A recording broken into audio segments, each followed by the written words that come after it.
limetushika mioyo, akili zetu, tumelizungumza ndani na limevuka mipaka.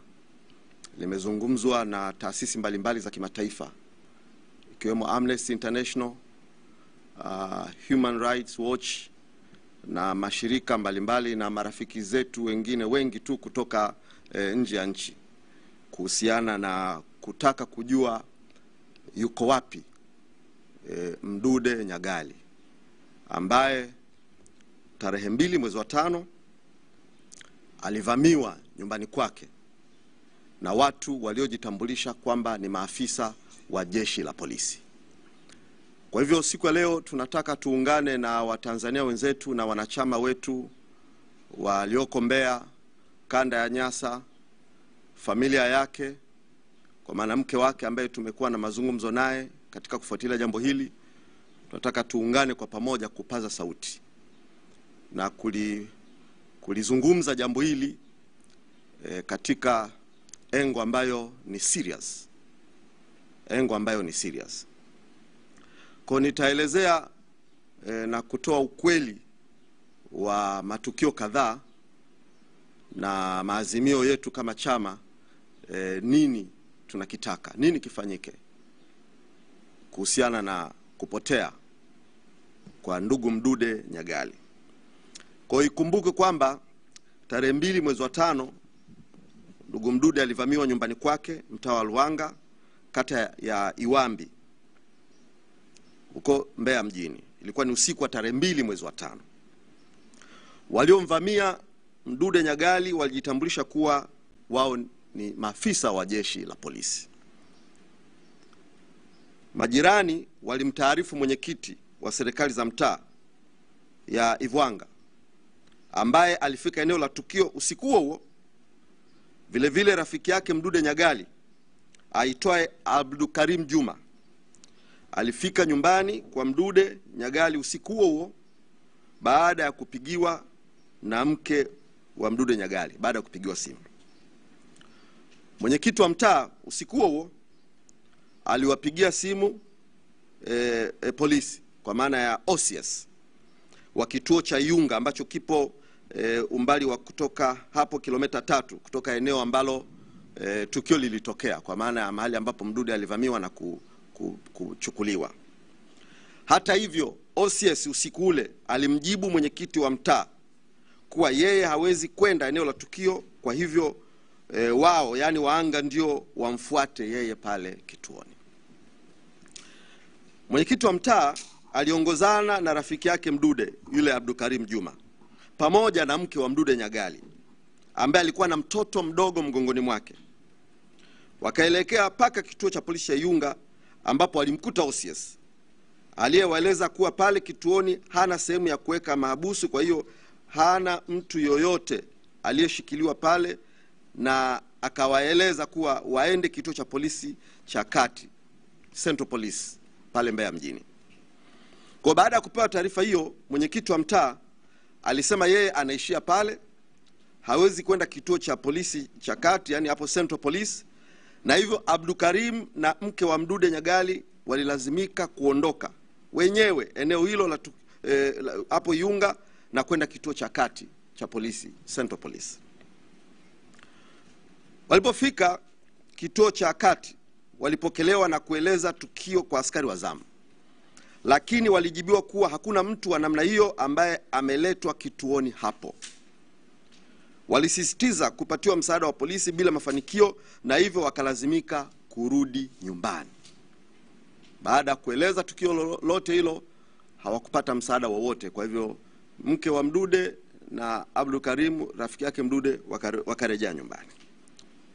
Mwenyekiti wa mtaa naye alirudi eneo la tukio na kuamuru wananchi waliokuwa wamekusanyika eneo lile watawanyike, wakaendelee na majukumu yao,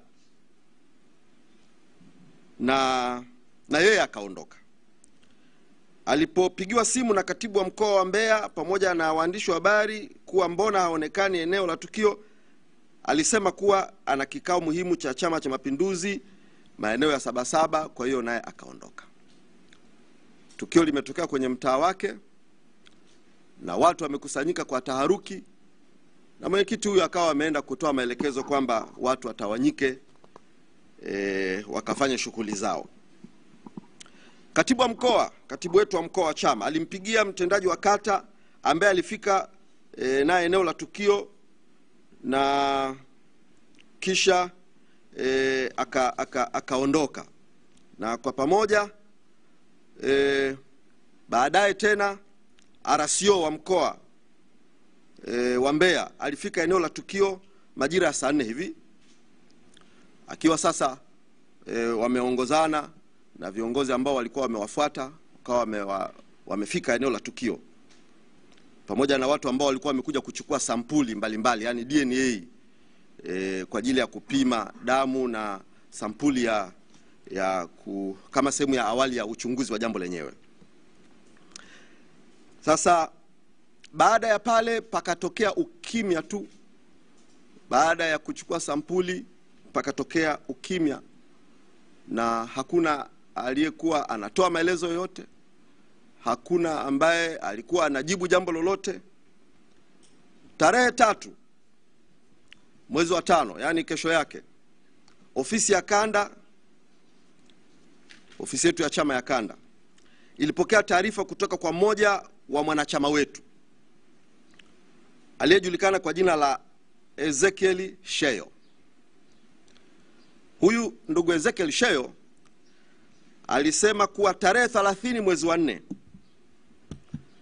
alikutana na watu wawili aliowataja kuwa ni Afande Shabani Chalo na Veda, ambao wote wanafanya kazi katika ofisi ya RCO hapo mkoa wa Mbeya. Watu hawa walikuwa wakimtafuta kwa njia ya simu kwa siku kadhaa, wakihitaji kuonana naye. Hivyo hiyo tarehe 30 mwezi wa 4 akakutana nao eneo la Sokomatola pale Mbeya. Afande Shabani ndiye aliyekuwa mzungumzaji katika hicho kikao cha mazungumzo, na alimtaka Ezekiel amuonyeshe nyumbani kwa Mdude Nyagali kwa madai kuwa kuna kazi ya kijasusi ambayo alitaka kuifanya. Hata hivyo Ezekiel alikataa na kumweleza kuwa hafahamu anapoishi Mdude. Afande Shabani alisisitiza kuwa kuna hela nzuri na kwamba Ezekiel ataje kiasi chochote cha fedha anachohitaji atapatiwa. Kwa Ezekiel aliendelea na msimamo wake kuwa hafahamu anapoishi Mdude Nyagali na kwamba hiyo kazi ya kijasusi hataweza kuifanya. Afande Shabani na mwenzake waliondoka na kumwacha Ezekiel eneo lile ambapo yeye ambapo naye baadaye aliondoka. Kwa mara baada ya kuachana na askari hao ambao Ezekiel anawatambua kwamba ni askari na walijitambulisha kwake kwamba ni askari kutoka ofisi ya RCO, Afande Shabani na mwenzake Veda. Kwa baada ya kuachana nao au askari, Ezekiel alienda kwa mwanachama mwenzake kumjulisha mazungumzo aliyoyafanya na Afande Shabani. Kwa kuwa simu yake haikuwa na muda wa maongezi, alimsihi mwenzake ampigie mtu mwingine ambaye atatuhakikishia kuzifikisha taarifa hizi kwa Mdude Nyagali. Kwa Mdude alipatiwa taarifa hizo siku hiyo ya tarehe 30. Na wale wanaofuatilia ukurasa wa Twitter X wa Mdude watafahamu na kuona mpaka leo ipo. Aliandika katika ukurasa wake akisema kwamba, akihoji kwa nini askari wanaotaka kuwapa wanachama fedha wanataka kuwapa wanachama fedha ili waoneshe nyumbani kwake, wakati ofisi ya RPC na RCO wana namba yake na wanaweza kumpigia na kumuita kituoni na akafika pasipo na shida yoyote. Kwa siku moja baada ya Mdude Nyagali kuandika hivyo, akavamiwa na askari nyumbani kwake, akapigwa na kuumizwa, kisha askari hao wakatoweka naye, na mpaka sasa hivi tunavyozungumza leo tarehe 10, ndugu Mdude Nyagali hajulikani alipo.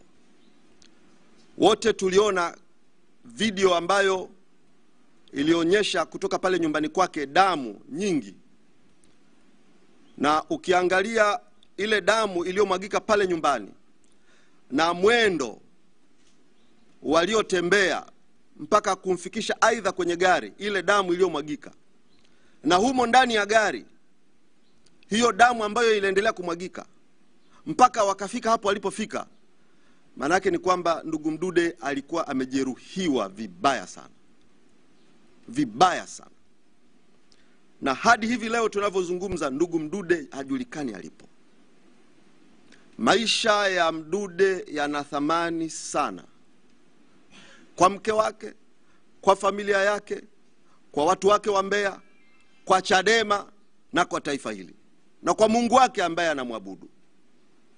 Kwa hivyo tunapaza sauti kuyalilia maisha ya Mdude, kwamba yuko wapi ndugu Mdude ambaye amekamatwa, amepigwa na amechukuliwa na watu waliojitambulisha kwamba ni askari polisi. Kwa hivyo jitihada mbalimbali zimefanyika kwa viongozi wa kanda ya Nyasa, na zimewasilishwa shahidi mbalimbali na fununu kutoka kwa wasamaria wema ambazo zimelenga kutoa japo mwanga kidogo kuhusiana na alipo Mdude. Kwa jitihada zote hizi, ikiwemo wanachama na viongozi kuzunguka katika misitu, mapori, mito, maporomoko ya maji, milima, kwenye vichaka, kwenye mapango. Jitihada zote hizi ambazo zimeongozwa na viongozi wetu wa kanda ya Nyasa, viongozi wa mikoa na wilaya mbalimbali na mikoa jirani, ambazo zinaonyesha na kulilia thamani ya maisha ya Mdude. Na tumekuwa na mazungumzo pia kupitia viongozi wetu wa chama, wa kanda na wa mikoa, mazungumzo na RPC, mazungumzo na RC, RCO, askari kutoka makao makuu ya Jeshi la Polisi Dodoma wamefika, mazungumzo ambayo katika hatua ya sasa tunasikitika kwamba hayajazaa matunda yoyote. Tulitarajia Jeshi la Polisi mkoa wa Mbeya na maafisa wa polisi waliotoka makao makuu ya Jeshi la Polisi kuzifanyia kazi zile taarifa ambazo zimewekwa mbele yao, kwa habari ya maafisa hawa wawili waliotajwa, kuwafuatilia, kuwajua. Lakini jitihada zote hizi hazijazaa matunda. Wananchi wa kanda ya Nyasa na wageni mbalimbali kutoka mikoa ya jirani, hadi tunavyozungumza, wameamua na wamekusudia kuweka kambi kutoka tarehe 3 mpaka hivi tunavyozungumza. Wamegoma kuondoka kwenye ofisi za chama zetu za kanda pale Mbeya mjini, kuonyesha kwamba maisha ya Mdude yana thamani sana, na tunayalilia maisha yake, kutaka kujua yuko wapi huyu mtu ambaye anaonekana amepigwa na kujeruhiwa kikatili namna ile. Katika siku za hivi karibuni, wasamaria wema wamejitokeza na kutupatia majina ya washukiwa, mbali na Shabani Chalo, lakini kuna majina mengine tena ambayo viongozi wetu waliyafikisha kwa RCO, RPC na ile timu iliyotoka makao makuu, kwamba katika nyongeza ya ndugu Afande Shabani na Vedastus, wako maafande wengine pia. Mbwana Mkika, huyu ni dereva na ni mpelelezi. Afande Dennis maarufu kama Dula Mjeshi, Afande Faki, wote hawa wanafanya kazi ofisi ya RCO na ni vijana walioko karibu sana na Afande RCO wa mkoa wa Mbeya. Wasamaria wametoa majina haya wakiyataja kuhusika huko Mbeya, na viongozi wetu wameafikisha majina haya kwa RCO, kwa RPC na ile timu kwamba hawa ni watu wanashukiwa, wafanyeni upelelezi, ufuatilieni kuhusu wao kuhusika na tukio hili. Lakini tunasikitika kwamba juhudi zote na taarifa zote hizi ambazo zimetolewa hazijazaa matunda. Hazijazaa matunda. Chadema hatujaridhishwa na namna jeshi la polisi linavyoshughulikia jambo hili. Polisi hawaonekani kabisa kuweka nguvu katika kumtafuta Mdude Nyagali. Wanatushangaza na wanatupa fadhaha.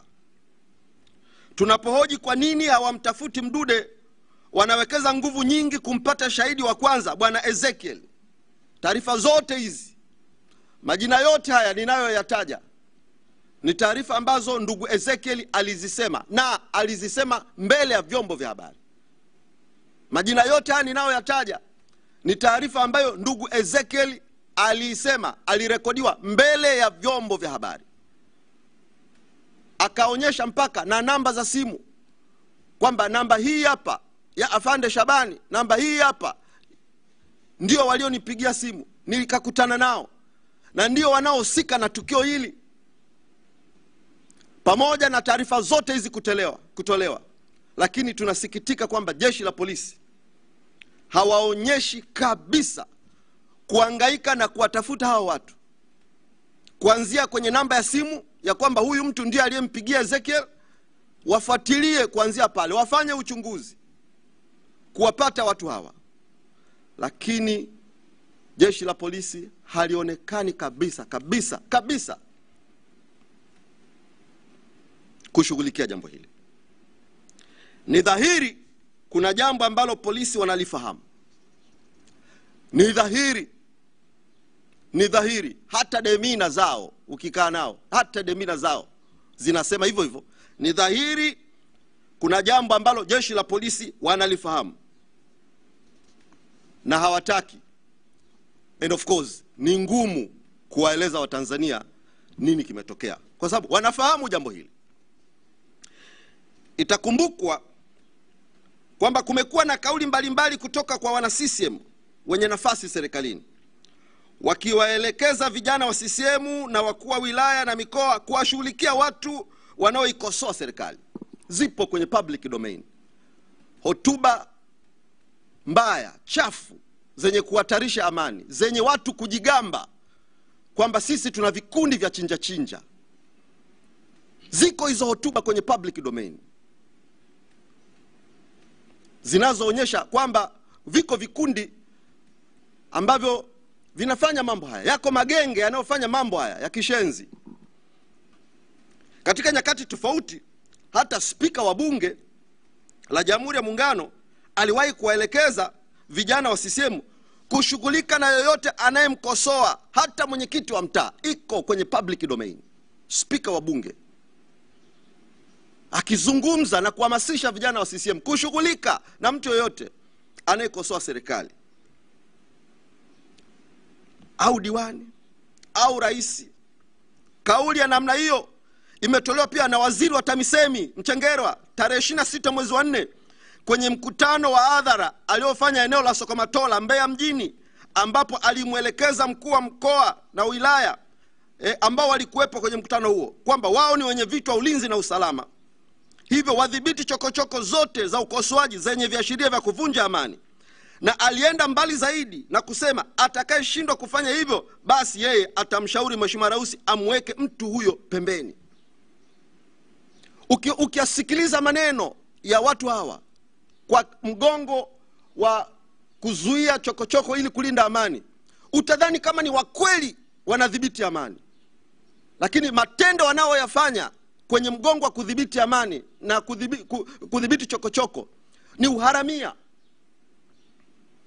Lakini wakitoa kauli tutadhibiti uvunjifu wa amani, fujo, lakini wanaoyafanya ndio uvunjifu wa amani. This is unacceptable. This is unacceptable.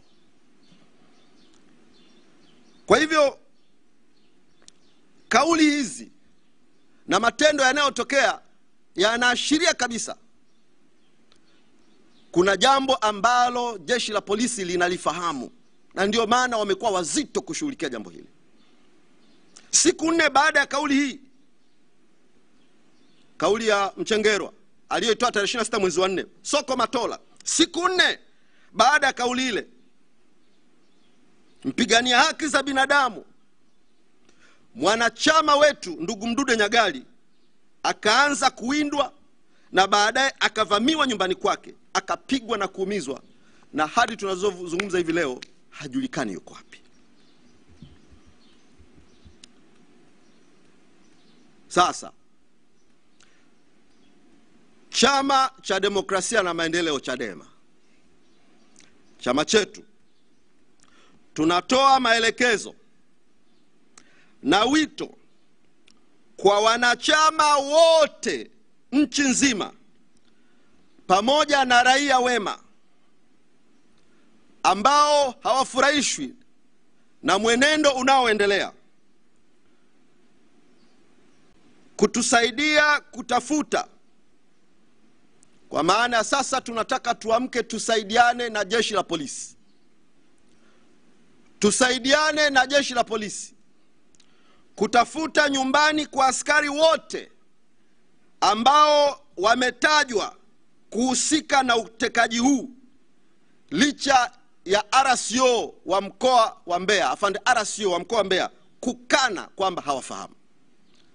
Kwa hivyo ninawasihi wana Chadema, sasa twendeni tukawatafute.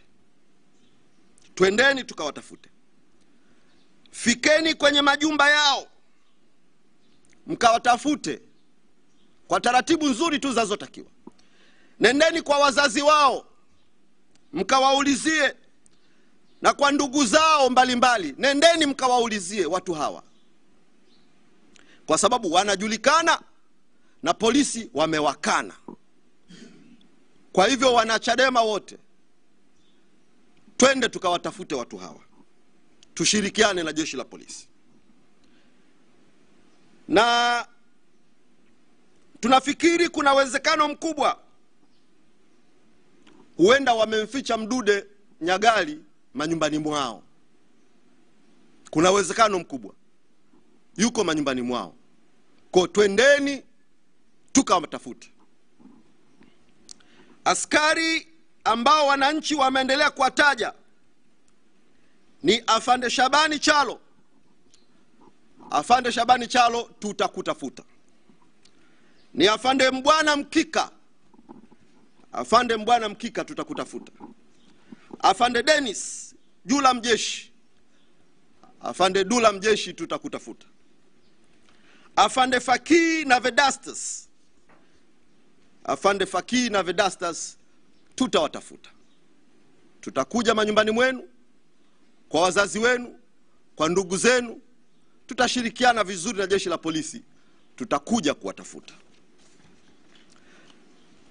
Chama cha Demokrasia na Maendeleo, Chadema, tunawaomba watumishi wa umma mliopo mahospitalini, vituo vya polisi, magereza, mipakani na maeneo mengine mbalimbali ya nchi, tunaomba mtusaidie kwa haraka sana kupata taarifa zozote zinazoweza kufanikisha kupatikana kwa ndugu Mdude Nyagali.